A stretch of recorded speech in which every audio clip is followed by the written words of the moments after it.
What's up, guys, and welcome back to Bass Fishing Tips. And in today's video, we're going to be doing a little bit of myth busting about fall bass fishing. And I had old ChatGPT scour the internet for us, and I said go and look for absolute statements that people have made about fall bass fishing that you know not to be true, and compile a list of the top 5 myths that people spread about fall bass fishing that are leading you guys down the wrong path of bass fishing and making it where you may not be catching as many bass as you could. And in today's video, we're going to take those 5 myths, we're going to bust them, and I'm going to give you guys some actionable tips and ideas to go out and to go catch bass during the fall. And so without any further ado, let's get right into today's video, and let's start with myth number 1, and that's going to be that the fall turnover kills the bite.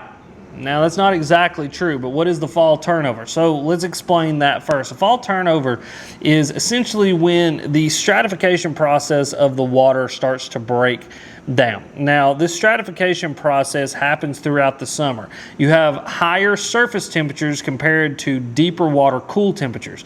Now, these two contrasting temperature types create what is called a thermocline. It's essentially a line that divides the warmer water from the cooler water. Now, as the surface temperatures start to drop, as the days start to get shorter, and as we have that colder weather and that colder influx of rain start to move in, that thermocline starts to break down and those two water types start to mix together. And as they start to mix together, that's what creates that fall turnover. Now, the fall turnover can be a really hard time to catch fish because it makes the bait fish and the bass just kind of flip on top of their head. And what I mean that is, it's not physically flipping them, it just kind of messes with them. You know, it'd be like us, that if we were one day living in a 50-degree house and then the next day the air conditioner gets cut off and it's 95 degrees, we're not going to like it very much, and the bass go through that same process. Also, the water color starts to change, the oxygen level gets all mixed up, and these bass just kind of get funky.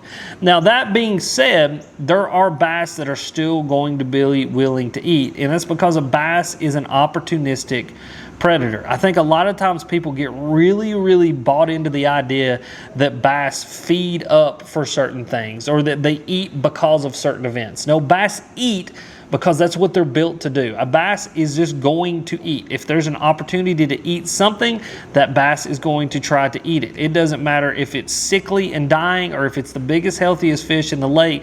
If there's an opportunity to kill and eat something, that's what a bass is going to do. Really, its brain is wired to do 3 things: eat, make babies, and preserve itself, and this one plays into the former two. And so really understanding that there are bass that are going to eat no matter what the conditions are can help you to go out and to catch more fish. But there are a set of conditions that will help you to probably increase your chances of actually getting a bite during the fall turnover, and that factor is current. A lot of the lakes around me, we never have this stratification process, and we never have a thermocline form because all of our lakes are driven by dams. They're constantly moving water in and out of these lakes, creating current, and it just keeps those water types mixed together, and so that thermocline never forms. And so for me, a lot of the times I don't get this fall turnover that a lot of people have to deal with. And this definitely doesn't happen in things like creeks, streams, and rivers. If the water is moving, that thermocline cannot form, and thus you cannot have that fall turnover. Now, if you're on a lake that has that thermocline form and you have that fall turnover, the one thing that you can go and look for is current. Whether it be wind blowing on a bank, whether it be a river or a creek that runs into that body of water that you're fishing, or even if they just hold the water in a lake and then start to pull it out during the fall through a dam, go and find where that water is moving. If you can find moving water, for the most part, you're going to have a higher percentage chance of finding bass that are more willing to eat and or have positioned themselves to eat and are taking the opportunity to eat what is available to them. And so it's a really interesting thing and process that happens with the fall turnover. But as long as you're looking for moving water, you're going to be able to find some bass that are probably just statistically more willing to eat than not, because a lot of the times that's what we're dealing with. And we're not really dealing with a bass that might want to eat or might not. It's just we're dealing with bass that statistically you have a higher opportunity of getting them to bite something artificial versus not. And if you just want to solve the whole entire problem, go get a bucket of live bait during the fall and you'll have a ton of fun. All right, myth number 2. Bass only chase shad in the fall. And this kind of plays back into myth number one, and it really has to do with the fact that, again, bass are opportunistic predators. They will take an opportunity to eat whatever is available to them. I got a comment the other day talking about how, you know, I was wrong about some color choice that I made, and the only reason the bass were eating it is because they're eating baby bluegill during the fall, and that the bluegill have just now got big enough for them to eat, and that's what they're doing. But some of the bodies of water that I fish have little to no panfish in them, and the primary forage is shad. There's other bodies of water that I fish where the primary forage is panfish and there's little to no shad. And then there's bodies of water where there's neither, and the primary forage are things like crayfish or even trout or different types of perch and other little invertebrates that live on the bottom. There are no hard and fast rules to what a bass will and will not eat. If a bass has an opportunity to try to kill and eat something, they're absolutely going to do it. It's why you see all these crazy lures on the market, and why we see these videos of bass eating things like rats and snakes and bats and cats and dogs. I mean, anything, literally anything that a bass can try to fit into its mouth, it will take that opportunity and it will eat it. And so no, shad is not the only thing that bass feed on in the fall. And a lot of that comes from just within the fishing world, and a lot of the lakes that we consider some of the biggest, like most popular lakes in the nation, shad is that primary forage type. And so shad is what a lot of those bass are going to feed on in the fall, and what a lot of pro anglers or anglers that get on the internet talk about being the primary forage, because in that particular lake it is absolutely that way. But again, referring back to one of my favorite rivers, it is a trout river. They eat trout, and that's what they eat. And so I got to throw bigger profile things that do a really good job of resembling a trout to get those bass to eat. Now, it's not to say they won't eat a buzzbait. It's not to say they won't eat something that looks like a shad, because again, opportunistic predators that will eat anything that you put in front of them if the conditions are right. But it's one of those things that it's not a hard and fast rule that shad or bluegill or any particular bait fish are what bass eat in the fall. Absolutely. All right, tip or myth number 3, topwater is over once temperatures drop down. So now this is an interesting myth because I think it's two-part. Number one is I think a lot of people rely way too heavily on air temperatures to determine what they're throwing for bass. The air temperature is irrelevant. I can't tell you how many fall days that I've got to the lake and it's been 35-degree air temperature, but the water temperature is still in the 60s. And just because I'm bundled up doesn't mean that they don't want to eat something like a spook or a frog or a punch and bite or something like that. The water temperature is the determining factor for what bass are willing and not willing to do a lot of the times, or how much energy I guess they're willing to expend or not expend would be a better way to say that. Now, that being said, I have caught bass on topwater in 40-degree water temperatures. Now, that also being said, it was a bass that was up on top. They were actively pushing bait fish on top for whatever reason that they were doing it, and the bass took the opportunity that it had to eat my spook. I didn't go out on the water that day with the intention to catch one on a spook, but when you see 4-pound spotted bass blowing up on bait fish, you sit down real quick, you jerk the spook out of the old rod locker on the boat, and you toss it over there because they're going to want to eat it if they're willing to come up on top. Again, just the opportunity presented itself. Now, that being said, there are some kind of, I guess, rules around when topwater will and will not work. Realistically, once you get sub 50 degrees, that topwater bite really will start to wane more and more and more. You know, as a general rule of thumb, and statistically, if you want to have a better opportunity of catching a lot of bass or really, really big bass, you're going to switch to a different lure. But that also being said, that's not to say that there aren't bass that are willing to come up and eat something on top, because again, they're opportunistic predators. It's just statistically, do you want to have a chance of catching one bass, or maybe no bass, or a chance of catching 10, 15, 20, 30, or 40 bass?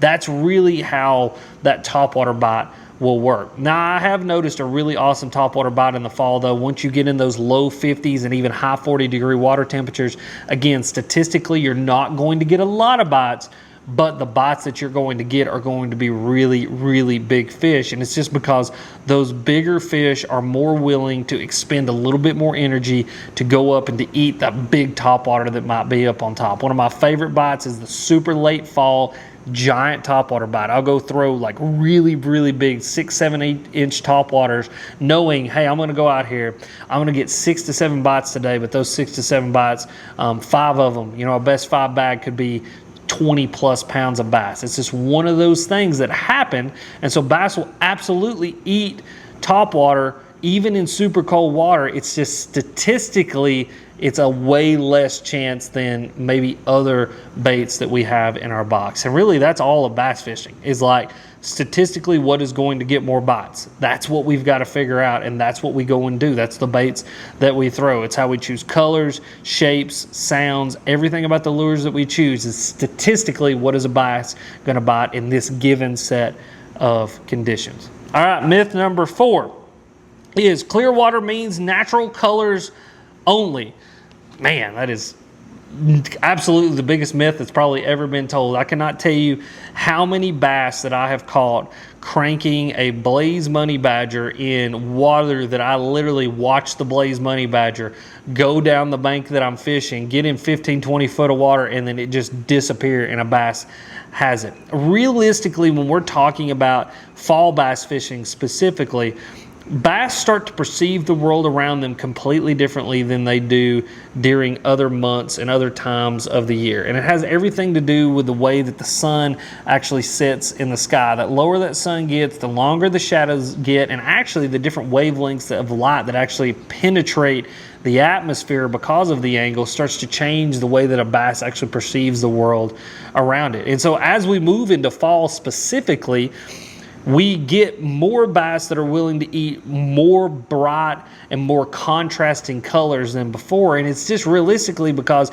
bass have cones and rods in their eyes, and the cones actually help them to see the contrast in the shape just a little bit better. And so as the light gets lower, as the shadows get longer, as those wavelengths start to change, bass start to rely a heck of a lot more heavily on those cones to be able to see bright contrasting colors that stand out in the water. And so that's when things like chartreuse, the blaze orange, you know, these bright neon colors really start to play heavy, is because the bass can just see them better, they contrast a lot better, and they help those bass to feed a heck of a lot more effectively. Again, kind of playing into that percentage thing. You know, statistically, percentage-wise, what is going to give us a higher statistical chance or percentage chance of getting a bass to bite? Well, in the fall, oftentimes it's going to be bright, contrasting color. That also plays not only into the way the light penetrates the water, but again, kind of going off of this myth, not talking about clear water exactly, but going back to the turnover myth and myth number 1, as that water starts to dirty up because of that turnover, those higher contrasting colors, those brighter contrasting colors are going to help to stand out in the water, and you're going to get those bass to bite. It's the same thing for the clear water. Clear water does not mean natural colors only. I cannot tell you how many times that I have picked this bad boy up right here, chartreuse and white with the gold blade, in water that I literally can see the bottom all day long, and I had 4 and 5 pound smallmouth absolutely smash this bad boy. There's something about the fall, the way that that light is penetrating, that changes the perception that fish has, and oftentimes they're going to choose to eat the brighter, more contrasting thing first, even in the clearest water that you can think of. Now, myth number 5. I can't believe we're already here. I love doing these. I love these videos because I love to just like, it's like a just thought train out of my brain, like just a train of thought, like a string of thought that comes out. I absolutely love them. If you love them, make sure to let me know down in the comment section. Myth number 5, cold front shut bass down.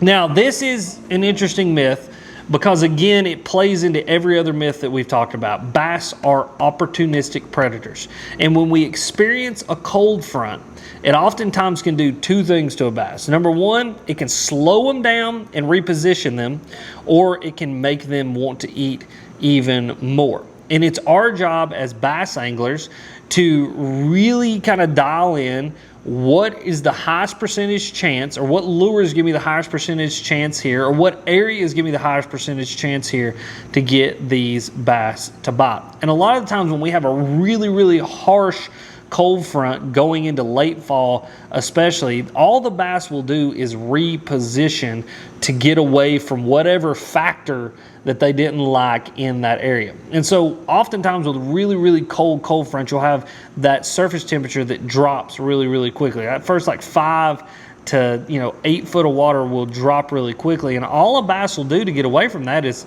simply go a little bit deeper. Oftentimes they'll be in the same exact areas. They'll oftentimes eat the same exact baits that you were throwing before.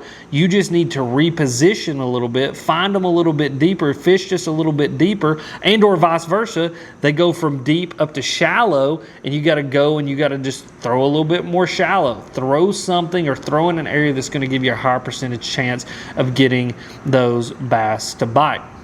And that's like the most fascinating thing, is that there are no hard and fast rules in bass fishing. Everything is simply a statistical game.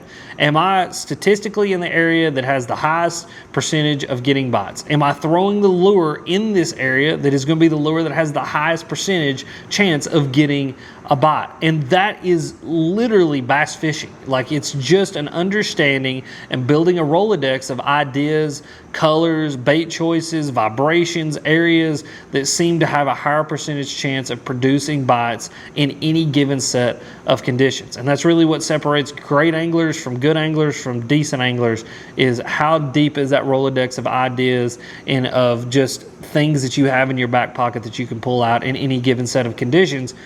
Even the coldest of cold fronts or the harshest of weather changes, there's always going to be a bass somewhere that's willing to bite. You've just got to present them with the right lure at the right time in the right area. And again, it's easier said than done, but that's bass fishing. And if you guys enjoyed this video, click this video. It's popping up right here.